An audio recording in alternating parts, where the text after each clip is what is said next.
झूठे निकाह का झांसा देकर जो है रखा गया, वो जो है वो घर अभी भी नहीं जाने दिया जाएगा। डेट्स पे डेट्स लेते हैं, पेशी पे आके झूठ बोल देते हैं, आप कहाँ पे जाएंगे? तो बेहतर ये है कि आप अपने बच्चों को जो है वो घरों के अंदर कैद करके रखें।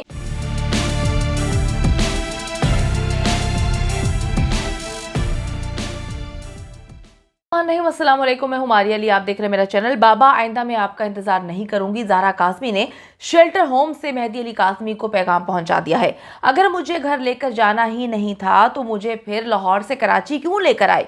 मुझे वहीं मरने देते। यहाँ तो मैं रोज़ तड़पती हूँ, रोज़ आपका इंतज़ार करती हूँ, रोज़ आपकी बात पर यकीन करके सोचती हूँ कि आप मुझे आज घर ले जाएंगे, लेकिन हर बार मुझे मायूसी का सामना करना पड़ता है। अब ज़ारा काज़मी हमारे कंट्रोल से मुकम्मल तौर पर बाहर हो चुकी है और अब हम उसको समझा समझा के थक गए हैं कि कब उसके वालिदैन आकर उसको ले जाएंगे। शेल्टर होम के अमले ने भी हाथ उठा दिया है।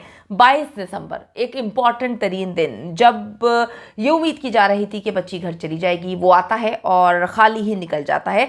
कराची के एक शेल्टर होम में बच्ची जो है वो हर दिन इस इंतज़ार में बैठी हुई है कि उसके वालिदैन आएंगे और उसको ले जाएंगे। शेल्टर होम में मौजूद एक सिर्फ 14 से 15 साल की बच्ची जो है, अब उसने हिम्मत हार दी है। इतना छोटा बच्चा जब हमारे घर में मौजूद होता है, वो ज़िद्दें करता है, वो जो है अपनी बात मनवाता है, वो घर से बाहर नहीं निकलता। माँ बाप की पूरी तवज्जो होती है कि वो उनकी आंखों के सामने रहे, लेकिन ये एक ऐसी 14-15 साल की मासूम बच्ची है जो कि अगवा हुई, जिसको वर्गलाया गया, जिसको झूठे निकाह का झांसा देकर जो है रखा गया और उसके साथ जो जुल्म व ज़्यादती की गई, तशद्दुद किया गया, उसको मारा पीटा गया। उसके बाद वो बच्ची इस इंतज़ार में है कि उसके वालिदैन के साथ उसको घर भेज दिया जाएगा। लेकिन बहुत अफसोस की बात है कि हर गुजरते दिन के साथ अब बच्ची की उम्मीद जो है वो कम होती हुई नजर आ रही है। बाबा आइंदा आपका इंतजार मैं नहीं करूंगी, क्योंकि आप अपना वादा पूरा नहीं करते हैं। शेल्टर होम की केयर टेकिंग स्टाफ ने ज़ारा काज़मी का दिल खोल के सामने रख दिया। उन्होंने बता दिया कि बच्ची किस हद तक इस वक्त टूटी हुई है। बच्ची हर वक्त जब उसको पता चलता है कि उसके वालिदैन उसको लेने आएंगे, वो सामान पैक करती है और इंतज़ार में होती है कि कब दरवाज़ा खुलेगा और उसको कोई लेने आएगा। लेकिन हर बार उसको मायूसी का सामना करना पड़ रहा है। हर बार उसका जो एक दिन है वो ऐसा लगता है कि एक साल बनकर जो है गुजर रहा है। बच्ची को हैंडल करना बहुत मुश्किल हो गया। बच्ची रो रही है, वो परेशान हुई हुई है कि मैं अपने वालिदैन के साथ जाना चाहती हूँ। आप क्यों नहीं लोगों को कहते कि मुझे यहाँ पर नहीं रहना, मुझे अपने बाबा के साथ जाना है। अच्छा जी, 19 से 22 तक 3 दिन बच्ची ने बहुत सब्र से गुजारे थे, लेकिन अब उसकी उम्मीद टूट चुकी है, अब उसका सब्र ख़त्म हो चुका है। शेल्टर होम स्टाफ का कहना है कि जो हम बच्ची को किस मुंह से बताएं, हम बच्ची को किस हिम्मत को जुटाकर बताएं कि जज साहब ने 5 जनवरी की एक लंबी डेट दे दी है, यानी कि इतने ज़्यादा दिन। बच्ची को 1-2 दिन का संभालना, उसको 1-2 दिन के बारे में बताना वही बहुत मुश्किल होता था। उसके वालिदैन ने बड़ी मुश्किल से उसको समझाया था कि परेशान ना हो, अगली मुलाकात घर पे होगी। लेकिन अगली मुलाकात, अगली से अगली मुलाकात, ये मुलाकातों का सिलसिला जो है वो शेल्टर होम में ही जारी है। और जो ख्वाब देखे गए थे, घर वाले इंतज़ार कर रहे थे, घर में खाना बन रहा था,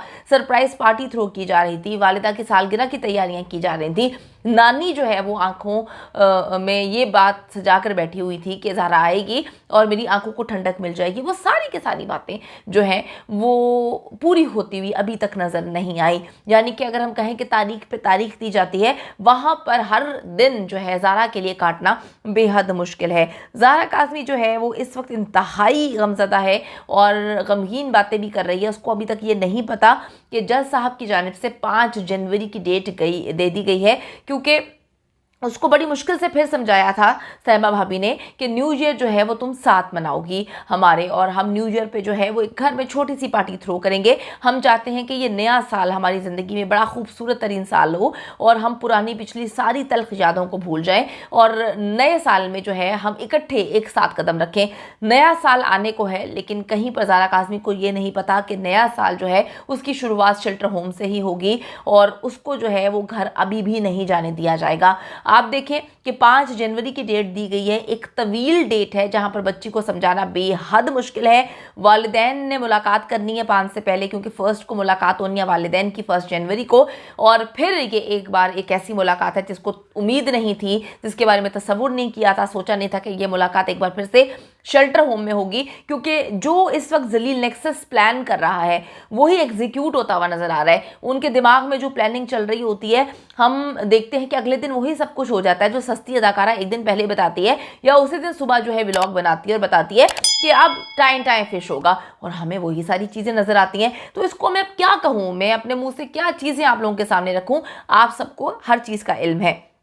अच्छा जी, बच्ची कहती है कि अगर मुझे अब घर नहीं जाने दिया तो मैं जो हूँ वो बहुत ज़्यादा तकलीफ़ में, बहुत ज़्यादा जो है वो परेशानी में चली जाऊँगी। और अगर वो कहती है कि मुझे घर लेकर ही नहीं जाना था तो फिर मुझे लाहौर से क्यों लेकर आए? अगर मैंने शेल्टर होम में ही रहना था तो मेरे लिए लाहौर का कराची का शेल्टर होम एक जैसा ही है। बच्ची सवाल पूछती है कि मेरे घर जो है वो इतना करीब है, मैं कराची में मौजूद हूँ, फिर मुझे मेरे घर क्यों नहीं जाने दिया जाता? कौन मुझसे इतनी नफरत करता है, इतनी शिद्दत से नफरत करता है कि मुझे मेरे माँ बाप और बहनों से ही नहीं मिलने दे रहा, मुझे उनके पास नहीं जाने दिया जा रहा? अच्छा जी, अब वो कहती है, मासूमाना सवाल करती है, मुझे घर जाने से जज अंकल कैसे रोक सकते हैं? ज़ाहरा जो है बहुत मासूमाना अंदाज में पूछती है, और वो पूछती है उन लोगों से जो केयर टेकर है वहाँ के कि आंटी आप बताएं कि मैं क्या करूँ कि मामा बाबा जो है वो मुझे अपने साथ ले जाएं। तो उन सबके पास भी जवाब नहीं है, क्योंकि आप सबको याद है कि सिंध हाई कोर्ट में जो है वो फैसला आता है कि बच्ची किसी के साथ भी जा सकती है, बच्ची माइनर है। अब बच्ची के जो नेचुरल गार्डियन है तो वो तो पेरेंट्स हैं, बच्ची को वहाँ पर जाने के लिए इतनी मुसीबत है। तो मैं आप लोगों को ये कहूँगी कि खुदा के लिए अपने बच्चों का बेहद ख्याल रखें, क्योंकि हम जिस मुल्क में रहते हैं वहाँ पे आपकी बच्ची को कोई भी, आपके बच्चों को कोई भी वर्गलाएगा, अगवा कर लेगा, तो आपके अपने पैदा किए हुए बच्चे आपको हासिल करने के लिए जो है वो 9-9 महीने लग जाएंगे, 8-8 महीने लग जाएंगे। आप कहाँ जाएंगे? किसके पास जाके जो है वो अपना दिल खोल के रखेंगे? यहाँ पर ना माँ के आंसुओं की कोई कीमत है, ना बाप की एकदम से सफ़ेद होती हुई दाढ़ी की कोई कीमत है कि क्या हुआ मेहदी तुम्हें, अचानक से तुम जो है तुम्हें क्या हो गया, तुम्हारी सेहत क्यों डाउन हो रही है, तुम्हारी दाढ़ी को क्या हुआ है, तुम तो अच्छे खासे थे, इतनी परेशानी तुमने ली कि तुम्हारी दाढ़ी जो है वो सारी की सारी जो है सफ़ेद हो गई। आप किससे पूछेंगे? आप किसी से कुछ नहीं पूछ सकते। आप जो है, आपका बच्चा एक बार चला गया तो आपको पूरे सिस्टम से लड़ना होगा, आपको उन दरिंदों से लड़ना होगा जो कि ढीठ हैं, जो कि गंदे हैं, जो आप बच्चों को अगवा करते हैं, बच्चों को बेचते हैं, उनका सौदा करते हैं। वो आराम से आके इसी सिस्टम में केस लड़ रहे हैं और आके गंदे गंदे इल्जामात लगाते हैं, आके बातें करते हैं और महंगे से महंगा वकील करते हैं, पेशियों पे पेशी लेते हैं और डेट्स पे डेट्स लेते हैं, पेशी पे आके झूठ बोल देते हैं। आप कहाँ पे जाएंगे? तो बेहतर ये है कि आप अपने बच्चों को जो है वो घरों के अंदर कैद करके रखें, एक दरवाजा जो है उसको हर वक्त बंद रखें, घर के दरवाजों में हजारों कुंडियां लगा दें ताकि आपके बच्चों को कोई अगवा करके ना लेके जाए। क्योंकि अगर इस पाकिस्तान में आपके बच्चे चले गए तो वापस हासिल करना ऐसा हो जाएगा जैसे कि पता नहीं कोई मीलों दूर आपके बच्चे बैठे हुए हैं। शेल्टर होम का अमला जो बच्ची को समझा रहा है वो बहुत परेशान हो गया है कि बच्ची की उम्मीदें अब टूटना शुरू हो गई हैं। लेकिन जैसे ही ज़ारा को पता चलता है कि ज़हीर और उसका वकील जो है रोड़े अटका रहा है उसके घर जाने में, डेफिनेटली वो कहती है कि मैं कभी भी ज़हीर की शक्ल नहीं देखना चाहती। तो इनको लगता है कि ज़हीर जो है वो मिल लेगा, बच्ची को ट्रैप कर लेगा, बच्ची तो उसकी शक्ल भी नहीं देखना चाहती। आप सबको पता है कि बच्ची को कितनी अजियत दी गई, कितना मारा पीटा गया, बच्ची की ऐसी वीडियोस बनाई गई, बच्ची को नशा आवर अद्वियात जो है दी गई, बच्ची को नशा दिया गया और मुख्तलिफ फैब्रिकेटेड इंटरव्यूज़ करवाए गए।